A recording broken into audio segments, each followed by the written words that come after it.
Good morning, everybody, and welcome to today's workshop watch party. Welcome to September as well, as it's getting cold now and things are starting to settle and slow down, especially with summer being over.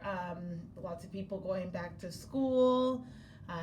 Happy to hear for any of you guys who have had kids or nephews, nieces, sisters, brothers go back to school. I'm guessing it was a busy weekend, everybody getting ready and prepared. Either way, I would like to say good morning again to you all, and I would like to welcome you all to today's workshop. This week's topic for workshop is transferable skills. So, let's do that. Transferable skills. Okay. Awesome.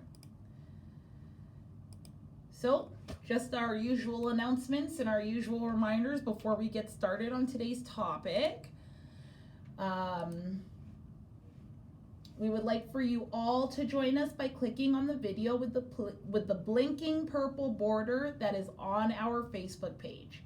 So if you are watching the video with no blinking border, please join us above or below for the watch party. iPads have a problem with the watch party, guys, so try to use a computer or phone instead to join us. Again, I would like to thank you all for participating no matter what time it is. You are all great and we appreciate you. And just to remind you all, workshops are happening every Tuesday from 12 to 1 p.m. usually, just not today, and every Thursday from 11 a.m. to 12 p.m. We also have a YouTube page, guys, where we post our videos weekly after I've posted them on Facebook. So if any of you guys know of somebody who is a part of our employment program who has mentioned to you guys that they aren't able to watch any of the Facebook workshops or participate in the discussions, please have them talk to us, their staff, and we can get you guys hooked up with the right account information for our YouTube page as well. Also remember to please like our videos after watching them, okay? Now let's get started with a review of last week's workshop. So, dating violence and the impacts was the topic for not last week, but the previous week, sorry. So my question to you all is today, what are some signs of dating abuse? You have 2 minutes starting now.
Awesome, guys. Good guesses, everybody.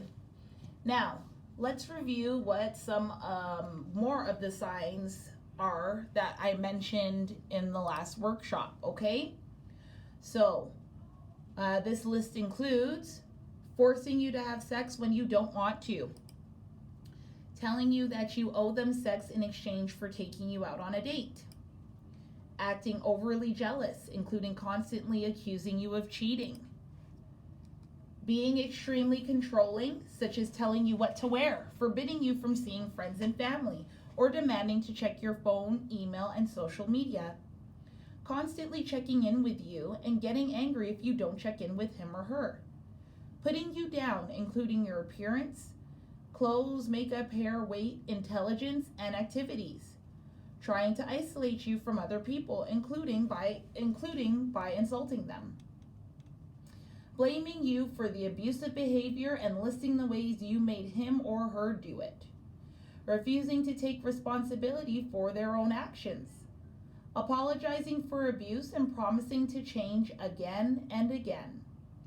having a quick temper so you never know what you will do or say that may cause a problem, not allowing you to end the relationship or making you feel guilty for leaving, threatening to call the authorities, which would be the police, deportation officials, child protective services, etc., as a way to control your behavior, stopping you from using birth control or going to the doctor or nurse, committing any physical violence such as hitting, pushing, or slapping you.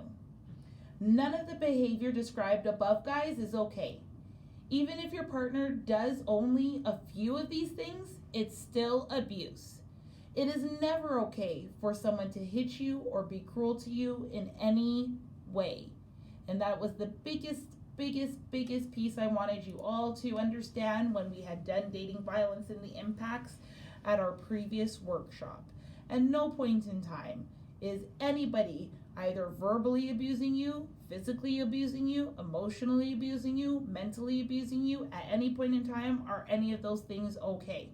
And if you do need help, there are a lot of people in your support system, workers included, such as myself or Jennifer or Sadie, that can help you reach out to the right supports to get you out of that situation. Okay? So if any, and there you guys have CSS workers, you have proprietors that you live with, right? So any of those workers, family members, right? Your parents, friends. If there's somebody that you can trust enough to help you deal with a situation as serious as dating violence and the impacts of it, please speak to them and get the help that you need. Now,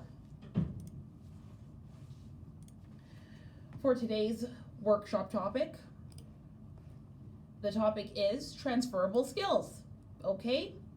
Now, I'm not too sure how many of you all know what transferable skills are, so we are going to break that down today, as well as discuss where those skills can be used on your resume, where and how those skills can be used on your resume as we discuss moving forward, okay? So, to begin, let's answer the question of what transferable skills are.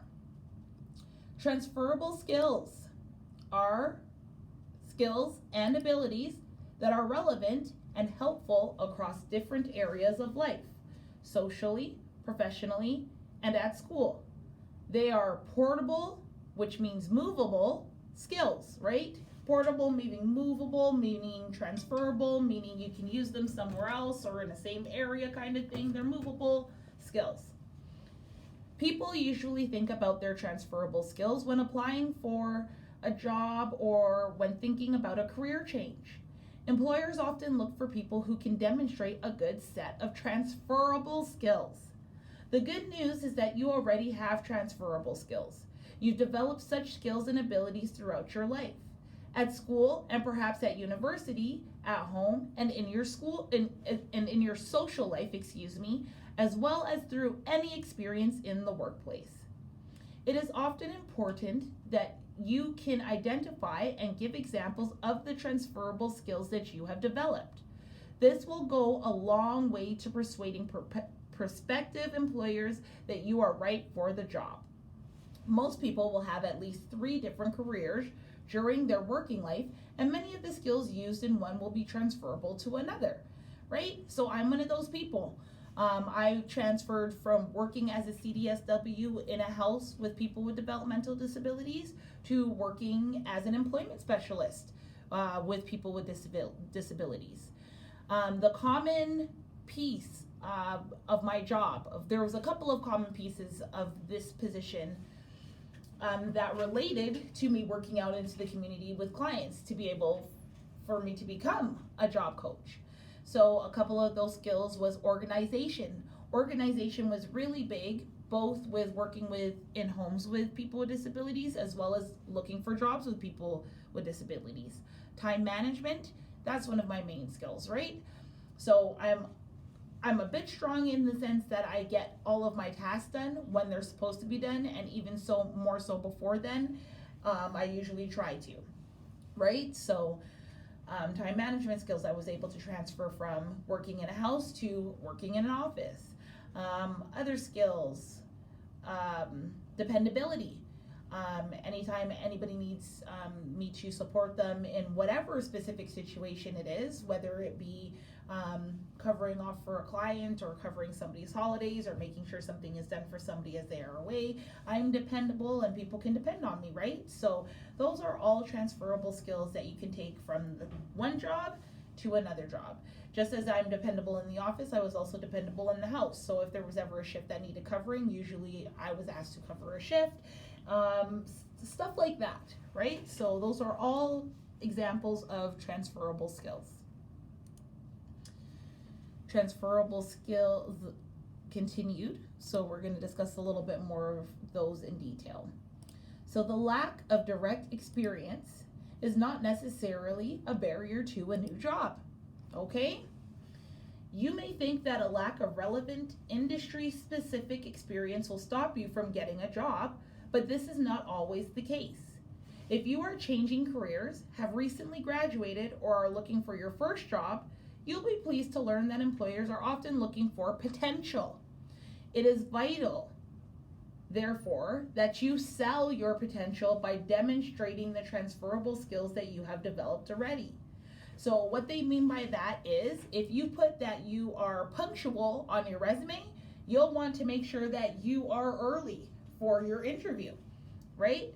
If you put that you are dependable on your resume, going to that interview with a resume in hand, that means that you dependably made sure that you had your resume in hand so that the person who's doing the interview for you didn't have to look it up or look for your whole application to find out where the attached resume was, right? Again, a lot of skills that we use in our lives, in our daily lives, in other jobs can always be transferred to using it in a different area, right? Using the computer. That is a transferable skill to a lot of positions nowadays because a lot of positions are technology based now. Even me working in the office, most of the time I have to be able to use all of the technology that is surrounding me to be able to provide workshops for you guys, to be able to email and message and create documents for you guys, right? So there's a lot of different things that you need to know just with learning from computers. Transferable skill right there. Employers are usually looking for abilities and qualities that they recognize to be present in the most effective employees. These soft skills, such as being able to communicate effectively in a variety of situations, showing initiative, creativity, and integrity, and having a good work attitude, are valuable across all industries. Organizations often use some form of psychometric testing in the interview and/or selection process. Such tests are designed to assess a candidate's personality type, skills, talent, and ability, and measure their potential rather than pure experience. All right, so we have reviewed what transferable skills are so far and where you can use them. Now I have a question for you all. What is psychometric testing? You have 2 minutes, starting now.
All right, everybody. Thank you again for sharing your thoughts, everybody.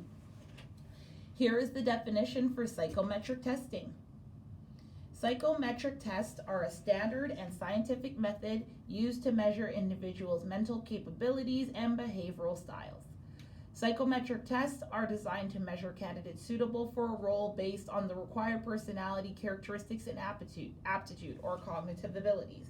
So pretty much it's any of those tests. So, whenever you have to apply, whenever you go to apply at Walmart, they always have you do that whole assessment. That is a psychometric test to try, and that test is used to try to place people in the best position based off of their personality types. Okay? So it's not a trick test when you guys do those assessments. It's literally a test based off of where you would fit best due to your personality, or if you would even be suitable for the position due to your personality, right? Okay, guys, so transferable skills you need. All skills and abilities can be transferable, depending on where they are being transferred to and from. When applying for a job, you should remember, however, that the type of transferable skills you highlight in a letter of application or in your CV or resume should be related to the position for which you are applying. You may think it appropriate to list and give examples of transferable skills that are not included in the following list, which we are going to be talking about throughout the workshop. There are literally, guys, thousands of words and phrases that can describe transferable skills. And today, they are only including some of the most common ones, okay? Remember that employers will be looking at your potential, guys. For those of you who aren't too sure of what potential is, let me just give you the actual definition. So potential is having or showing the capacity to become or develop into something more in the future, right? So you have the potential to be a manager if you start off as a cashier. You have the potential to be a supervisor if you're starting off in this position, right? You have the potential to become stronger with the skills that you already have. You have the potential to grow in your position, right? So that's the definition for potential for any of those of you that may have been like, Tosh, what's that mean? Okay. There is always an element of risk when it comes to employing new people, so think carefully about the type of skills you wish to emphasize and pick examples you can demonstrate to minimize the perceived risk of employing you. So some of the transferable skills we will be discussing are going to be teamwork, leadership, personal motivation, organization, time management, listening, written communication, verbal communication, research and analytical skills, numeracy skills, personal development, and information technology. Oops, sorry guys.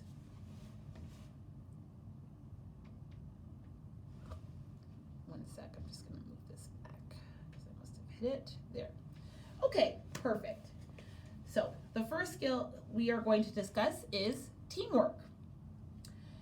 Teamwork is being able to work effectively in a group or team to achieve goals, okay? So in many jobs, you will be expected to work as part of a team. Demonstrating your ability to work with others will help to reassure employees that you will fit in and offer a valuable contribution. Think about examples of when you have worked well with others in formal or informal groups to achieve results. Can you give examples of how, as part of a group, you worked on decision making and problem solving? Think about how you overcame issues and mention your successes.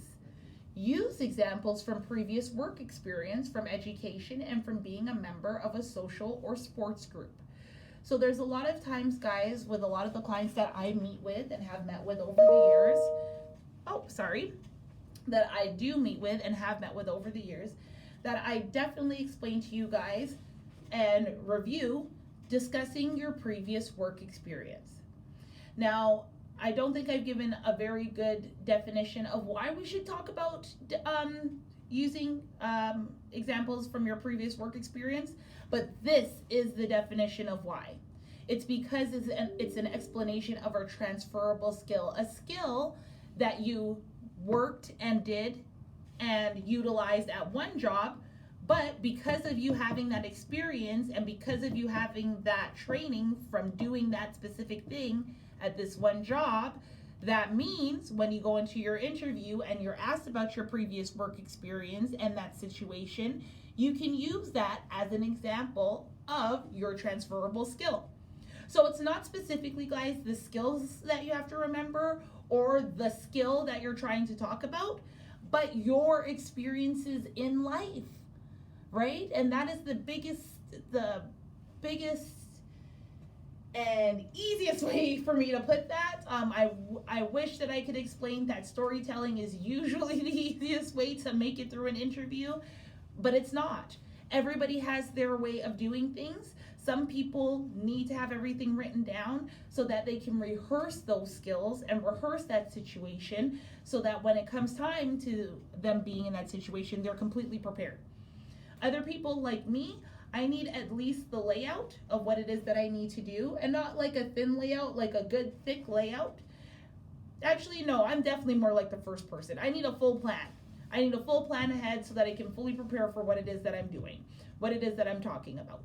But when it comes to myself, usually I'm able to speak about any of my past experience because I'm the one who's been through them, right? And that's where I can get my storytelling in. There are people who do both of those things. There are people who stay on the straight and narrow. This is my resume. This is what happened in this position because it's related to this skill, and then we go from there. And then there's the people who can storytell all throughout their interview. They can storytell their whole resume. They don't need the paper, right? It's just there as a need of the employer, but outside of that, they know everything about everything because it's about their life and it's easy for them to talk about. So some people it's really easy for them to talk about, other people it's not. But if you take your work experience, talk about what happened at some jobs, of some responsibilities that you had to take on, and then apply that to the new job that you're applying to, hopefully at the end of the day, that gives you guys a little bit of a good basis and a background of how you can describe your transferable skills in an interview setting, how you can describe them and put them into play in a new job. Okay? Now, our next skill for discussion is leadership. And leadership is where you show initiative and leadership abilities. Okay? You may not be applying for a role that specifically requires leadership ability, but you may well need to be able to demonstrate your capability to lead in certain situations. There are many skills you need to be an effective leader. So think about examples when you have helped to motivate, when you had to take responsibility for and lead others effectively to accomplish goals, tasks, objectives. You should also consider whether you can delegate, which means give, effectively, and whether you are happy to ask for help when needed. All right, so that's the question that we're going to be coming up on next, as I'm curious to know from you guys if you guys feel like you have leadership qualities or if you don't. Okay, so question time. Do you feel you have a charismatic, which means magnetic or fascinating personality, a personality that brings people to them? Okay, you guys have 2 minutes starting now.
All right, you guys. Awesome. Thanks for sharing, everybody. Now, I have another question for you guys. What can you do to become more charismatic and build rapport, which is a bond or a relationship with others? You have 2 minutes starting now.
All right, everybody. Awesome. Again, fantastic. Thanks again for sharing, everybody. So, before moving on, let's talk about some ways we can build rapport when it comes to building professional relationships, okay? So, building rapport. For many, starting a conversation with a stranger is a stressful event. We may be lost for words and awkward with our body language and mannerisms. Creating rapport at the beginning of a conversation with somebody new will often make the outcome of the conversation more positive. However, however stressful and or nervous you may feel, the first thing you need to do is to try to relax and remain calm. By decreasing the tension in the situation, communication becomes easier and rapport grows. When you meet somebody for the first time, there are some easy things that you can do to reduce the tension. This will help both of you to feel more relaxed and communicate more effectively. These include using non-threatening and safe topics for initial small talk. Talk about established shared experiences, the weather, and how you travel to where you are. Avoid talking too much about yourself though, and avoid asking direct questions about the other person. So what they mean is direct questions. So asking somebody if they're in a relationship, that would be inappropriate during an interview. Asking somebody if they ever gotten into a fight with one of their coworkers or one of their employees, not a good question to ask an employer, right? Good questions to ask an employer are awesome. Thanks for having me. When will I be hearing back from you? What will my schedule like if I was to work here? And is there any training involved in this position? Right? So those are questions that are appropriate to ask an employer. And talking about yourself, guys, I mean, that's general, right? Nobody wants to sit around with somebody who's only going to talk about themselves, as that becomes a one-sided conversation that gets really boring really quick. And when you're building a relationship with somebody, it's really important for you to hear them, but also to share things about yourself, right? So in this case, you would be sharing about your work experience and any other skills or tasks that you had to use or do to use as an example of transferable skills for the job that you are interviewing for or about to start. Listen to what the other person is saying and look for shared experiences and circumstances. This will give you more to talk about in the initial stages of communication, okay? Try to inject an element of humor. Laughing together creates harmony. Make a joke about yourself or the situation, circumstances you are in, but avoid making jokes about other people. Not cool. Be conscious of your body language and other nonverbal signals you are sending. Try to maintain eye contact for approximately 60% of the time. Relax and lean slightly towards them to indicate listening, and mirror their body language if appropriate, okay? So don't just start copying somebody's body movements because you think that sentence is what it meant by sending nonverbal, or that's what you mean by nonverbal cues. No. Nonverbal cues means multiple things. You want to make sure you're showing the interviewer that you're interested in the position and interested in the questions they are asking and interested in being there, point blank. There are so many times that I've seen somebody come out of their house, they are not ready to go and meet an employer or job search. And if I can see that, guaranteed you guys, an employer that you're gonna go and plan to see would see that, right? So this is why we always talk about dressing for success and making sure you present yourself well, because there's so many nonverbal cues that people are automatically turned on or turned off by, that if you don't have that whole appearance, presentation, nonverbal cues, body language all in check, that alone could throw off and ruin your chances for you getting a position, okay? Be conscious of your body language and other nonverbal cues. We mentioned that.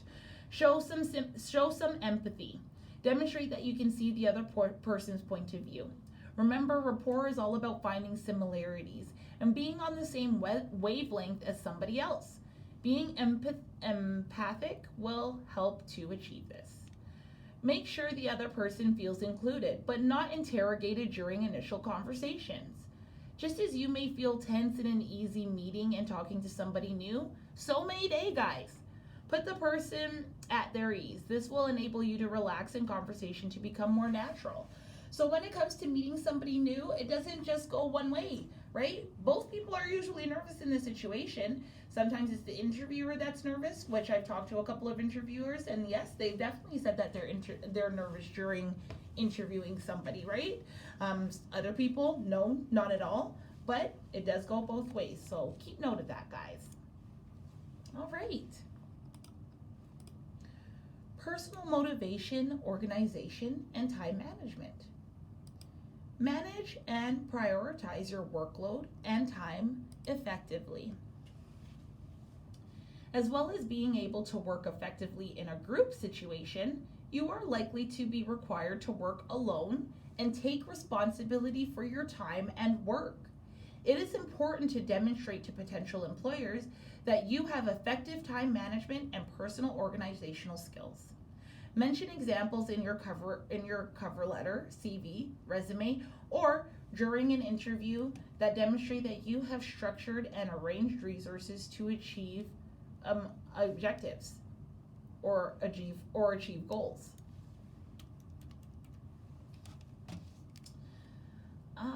Where did I leave off here? There we go. So think about how you use your time management skills on a daily basis, guys. Can you demonstrate effective prioritization of tasks? How do you avoid distractions and meet deadlines? It may also be useful to think of times when you have been proactive rather than reactive to situations and workloads. You may also want to think about how you manage personal stress levels, especially when trying to meet deadlines or balance numerous tasks. Any job can be stressful, and although a certain amount of stress can be beneficial, too much can be dangerous to you and costly to the organization. So it's really important for us to all know how to manage and prioritize, not just in our personal lives, not just on the job, but in our personal lives. Because if you get too stressed in your personal life, you carry that to work, which therein makes you too stressful to work, right? And that happens sometimes, guys. That happens. The situation is you don't want that to happen all the time, because you can't be skipping out on work every week or every day because you're stressed, right? We have to be able to figure out what it is that we need to be able to manage those difficulties that we're having and prioritize what we can do and how to do that effectively. Okay.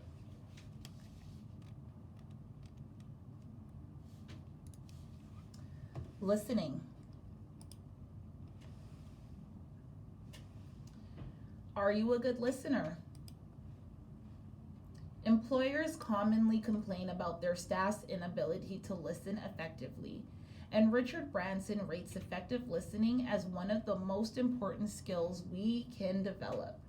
In many in many job roles, you will be required to understand and process important or complex information, as not listening effectively can lead to potentially costly mistakes, misunderstandings, and lost opportunities for the employer and both the employee.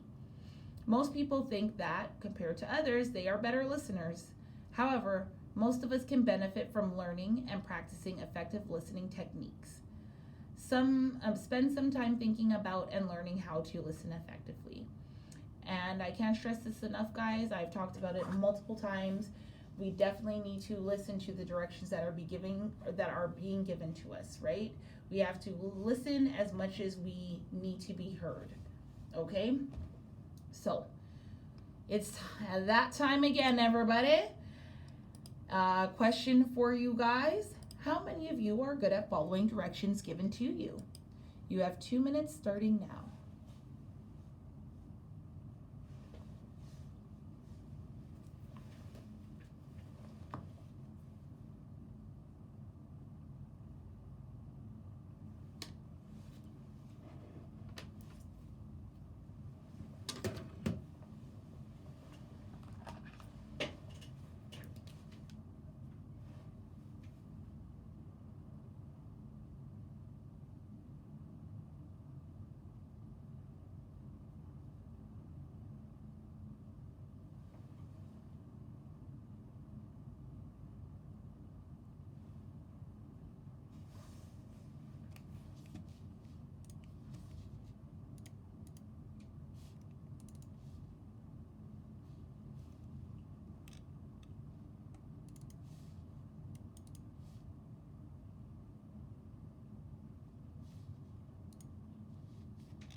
All right, everybody. Thank you yet again. Now I have one more question for you guys. How many of you have gotten into problems for not following directions? You have 2 minutes. Starting now.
Excuse me.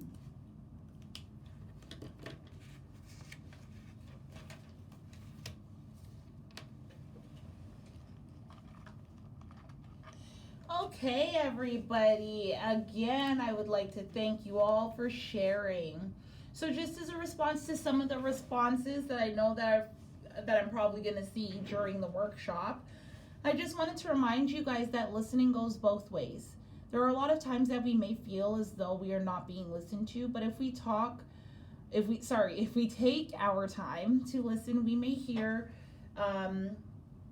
that which was never heard, right? So just got to make sure that we take our time there.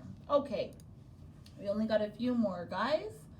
So, written communication. Write accurately, clearly, and concisely in a variety of styles. Okay? Many job roles. Oh, what happened here? There we go. Okay. Many job roles will require an element of writing skills. You may be required to adapt your writing style frequently, producing reports, press releases, marketing materials, letters, or emails, and you may have to write for the web for customers, shareholders, and colleagues. Think of examples of when you have communicated ideas and information effectively through writing. In education, you may have produced essays, dissertations, or project reports. Perhaps you have contributed articles to local or social publications, or have examples of your writing ability from past work or voluntary experience, right? So there's a lot of you guys who have done like administration work and volunteer positions or work experience positions, right? So that would be example of transferable skills. You can take the skills that you learned there at that admin position and hopefully put it towards another, right? So just a short example of written communication. Then we go on to verbal communication. So speak clearly and dynamically in a variety of situations. Employers often require staff with strong verbal communication skills. Can you communicate information and ideas clearly and effectively in a variety of situations? Think about your verbal communication skills and how you address others, both face-to-face and in group situations. Give examples of presentations or talks that you have given in previous employment, in education, or as part of social groups. Demonstrate how you can communicate face-to-face with a variety of different people. Can you be assertive? Are you polite? Can you communicate with tact and diplomacy when necessary? Can you speak in such a way to excite and inspire others? Can you communicate complex ideas in a logical, ordered, and precise manner? Can you demonstrate your ability to effectively negotiate? Can you keep your cool in heated exchanges, right? So try to answer all these questions, guys, when you think about communicating, not only in an interview setting, but while you are working as well. Research and analytical skills. Gather, interpret, and analyze information. It may be appropriate to demonstrate your ability to research, analyze, and critically evaluate information. There could be a variety of complex information that you are required to work with and make sense of. For example, sales figures, new product and supplier specifications, technical reports, and financial information. Although specific skills related to business vocabulary and numeracy may be required may be required too. So here are some, sorry, this sentence is a little wonky, so I'm just going to ignore that. But you may have well used such skills during your time in education at some point in time is what they're trying to get to, right? So any of those skills, researching and analytical skills, sometimes we have to research on Google. Use those skills to make sure that you are prepared for whatever position you're applying for. Make sure you look up the business that you're applying for so that you have some information, guys, on what business it is you're applying for and what they do there. There's nothing an employer hates more, from what I've heard, than somebody who's coming to apply for them to work for them and they don't know anything about their company or what they do, right? It's a little bit different when it comes to a grocery store working for Tim Hortons, because those are places regularly frequenced, right? People go there all the time. But when it comes to different companies, especially if you're looking for specific positions in specific places, make sure you know about that company before going to them. Numeracy skills. Accurately and effectively work with numbers. You may not be applying for a job or pursuing a career in mathematics or statistics, but it is likely that some basic understanding of numeracy will be useful. Most jobs will require some numeracy skills. Numeracy is an area that is frequently quoted by employers as lacking, especially amongst graduates. You should be able to demonstrate that you can work with figures, make calculations, understand graphs, charts, and simple statistics, and recognize important numerical information and trends. Nowadays, it seems like numbers are going down the toilet, as you pretty much have a phone on you 24/7 that can tell you what a specific number is going to calculate to, right? Cashiers, machines do that, all that kind of stuff. So yes, it would be lacking in today's age, but if you guys need practice, you guys know who to reach out to get that practice or support in finding practice. Personal development. Know yourself and find ways to develop. Personal development is an attractive quality to employers. By demonstrating that you are keen to learn and progress, you are likely to be seen as enthusiastic and willing to take on new challenges. Personal development is about evaluating your own performance and recognizing your personal strengths and weaknesses. It may seem counterintuitive to mention weaknesses to a potential employer, but talking about the action you are taking to improve and learn new skills indicates good self-awareness. So when I had to do my evaluation and I had to talk about my weaknesses in my evaluation, I talked about what I wanted to do to fix those weaknesses or to improve those weaknesses. And that's what they mean by that. That's what they mean by personal development. You helping yourself grow. Information technology. Effectively use computers and technology, right? Like I was talking about before. So many jobs will require that you use word processing, spreadsheet, and web-based software on a daily basis. However, think about these basic IT skills. Are you confident using a computer? Can you learn to use new software and new technology quickly? And can you troubleshoot basic computer problems? And do you understand the importance of data security and privacy? So those are some basic things that people usually know and learn about the computer just in case. And those would be really good transferable skills to take into any workplace, as our world is pretty much technology focused as is. All right, last question for you guys today. All right, so how many of you guys know how to use a computer? You have 2 minutes starting now. 1 minute. 1 minute starting now.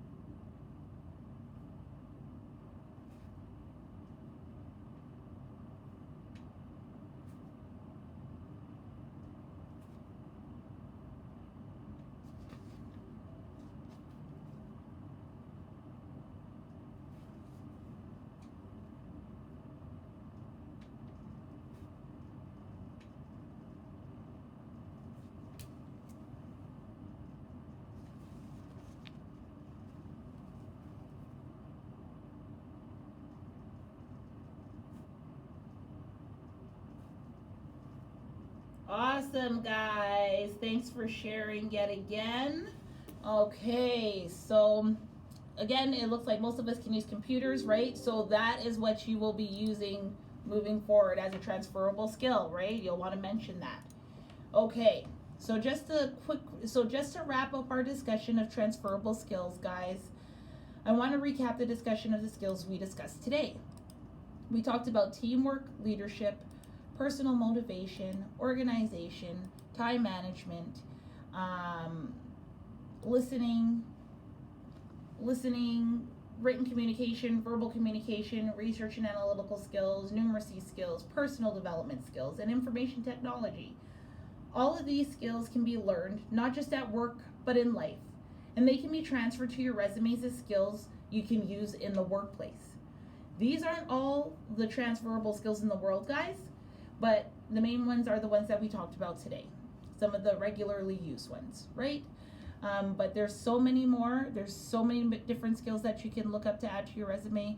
If you guys have any questions or inquiries about wanting to add some more skills and abilities to your resume that you think would relate to you, please talk to your employment specialist about that. All right, guys. Well, thank you for joining us for today's workshop, everybody. Again, we're always happy to have you all participating with us every week. Okay. Also, please join us for the workshop discussion on Thursday, 11 a.m. to 12 p.m.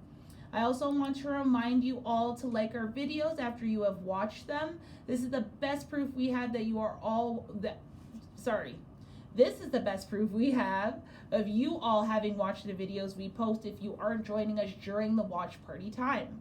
So for those of you who have made previous arrangements with your staff about letting us know when you have watched the workshops, please continue to do what is planned for you specifically. Okay, guys?